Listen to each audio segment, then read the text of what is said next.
Bienvenue sur Stratégie Monde FR, la chaîne qui décrypte les rapports de force et les grandes transformations du monde contemporain.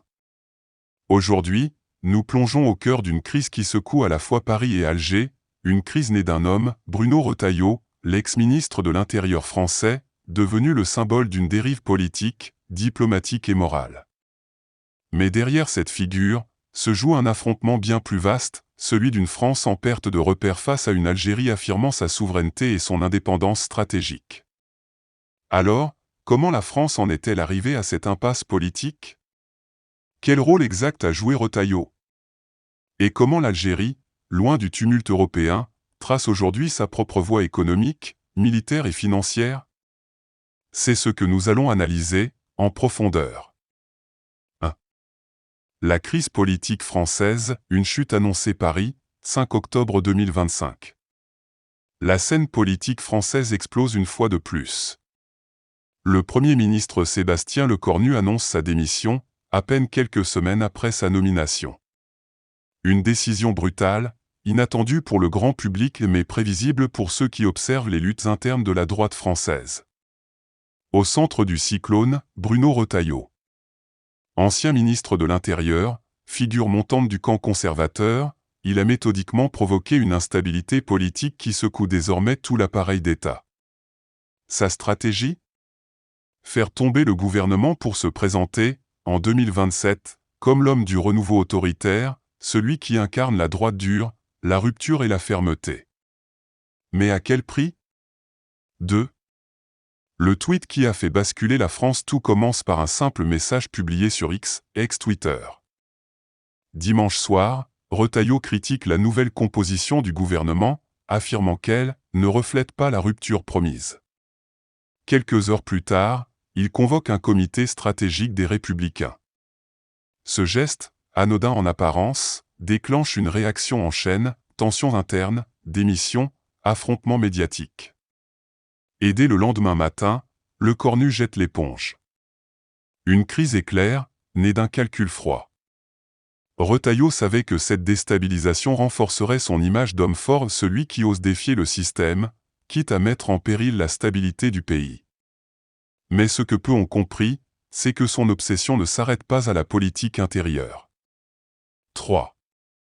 L'obsession algérienne de Retailleau. Depuis sa nomination en 2024, Bruno Retailleau nourrit une fixation maladive sur l'Algérie.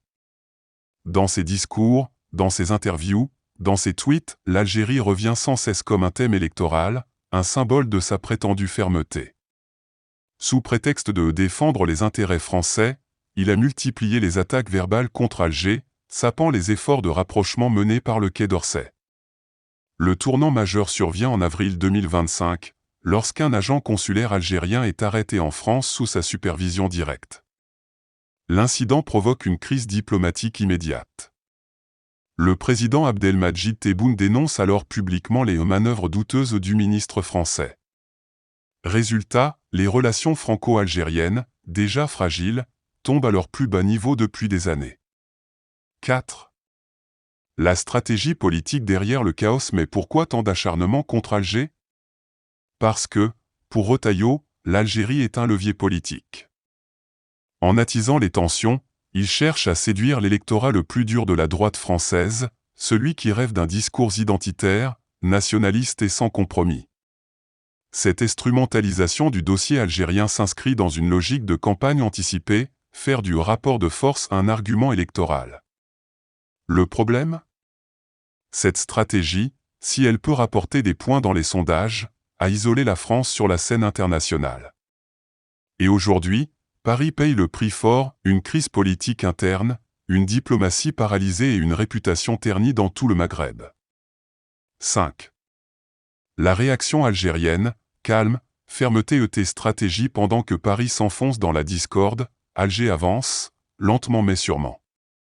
Sous la présidence de Abdelmadjid Tebboune, l'Algérie continue de renforcer sa position régionale, modernisation militaire, diversification économique, ouverture prudente vers l'Europe, tout en conservant une ligne souveraine, indépendante de toute influence étrangère. Face aux provocations françaises, Alger a choisi la mesure et la patience. Pas de rupture brutale, mais une redéfinition méthodique des partenariats. Résultat, les liens économiques avec l'Espagne, l'Italie et la Chine se renforcent, tandis que Paris perd progressivement son statut d'interlocuteur privilégié. 6. Les nouvelles mesures économiques en Algérie. Sur le plan économique, le gouvernement algérien vient d'adopter un projet de loi de finances 2026 très attendu. Une des mesures phares concerne la diaspora algérienne. À partir du 1er janvier 2026, les ressortissants établis à l'étranger pourront importer des véhicules d'occasion de moins de 5 ans, sans payer de droits de douane excessifs. C'est une révolution pour des milliers d'Algériens vivant en Europe. Jusqu'ici, seuls les véhicules neufs étaient autorisés. Désormais, l'État ouvre une nouvelle fenêtre économique, en soutenant à la fois la diaspora et le marché automobile local. Mais ce n'est pas tout. 7. Une nouvelle taxe sur le fret international. Autre mesure importante, à partir du 10 octobre 2025, la société CMA-CGM Algérie appliquera une taxe bancaire de 4% sur les opérations de fret à l'import et à l'export. Officiellement, cette taxe vise à encadrer les sorties de devises et à renforcer le contrôle des flux commerciaux. En pratique, elle traduit une volonté claire de réguler davantage l'économie nationale et de protéger la balance des paiements. Les opérateurs économiques devront s'adapter rapidement, mais cette réforme marque un tournant dans la gestion financière du pays, moins de dépendance, plus de souveraineté. 8. LA400M à Boufarik, un signe des modernisations militaires. Passons maintenant au volet stratégique. Un événement discret, mais hautement symbolique, s'est déroulé fin septembre 2025. Un Airbus A400M Atlas de l'armée espagnole a atterri à la base aérienne de Boufarik, l'une des plus sensibles d'Algérie. Cet essai fait partie d'un programme d'évaluation en vue d'un possible achat par l'armée algérienne. Et c'est une première. Jusqu'ici, Alger dépendait essentiellement du matériel russe. Mais ce test de LA400M, un avion capable de transporter jusqu'à 37 tonnes sur près de 9000 km, montre une volonté claire de diversifier ses partenariats militaires et d'acquérir une autonomie technologique. L'Algérie cherche désormais à conjuguer indépendance stratégique et modernisation opérationnelle. Et le message envoyé à l'Europe est clair, le dialogue reste possible, mais sur un pied d'égalité. 9. BRICPay, l'alternative au système financier occidental. Enfin, un mot sur la révolution financière en marche. Le projet BRICPay, lancé par les pays du bloc BRIC, vise à créer une alternative au système SWIFT, dominé par les États-Unis. Ce réseau de paiement décentralisé permettrait aux pays membres de commercer en monnaie locale, sans dépendre du dollar ni des sanctions américaines. L'idée est encore en phase pilote, mais elle traduit une transformation profonde du monde financier international, le passage d'un système unipolaire à un ordre multipolaire, où l'Algérie, membre candidat des BRIC, pourrait bientôt jouer un rôle clé. 10. Conclusion, deux destins qui s'opposent ainsi. Pendant que la France s'enferme dans ses luttes internes, l'Algérie avance sur la voie de la souveraineté. D'un côté, un pays miné par les ambitions personnelles, par les querelles de pouvoir et une diplomatie à courte vue. De l'autre, une nation qui se reconstruit, qui modernise son économie, son armée et sa politique étrangère, sans renier son indépendance. Le contraste est saisissant. Et il interroge, la France, otage de ses divisions, peut-elle encore être un acteur majeur sur la scène internationale? Et l'Algérie, forte de sa stabilité retrouvée, n'est-elle pas en train de devenir un pôle d'équilibre régional, capable d'imposer une nouvelle vision du monde multipolaire? À vous de juger. Merci d'avoir suivi cette analyse sur Stratégie Monde FR.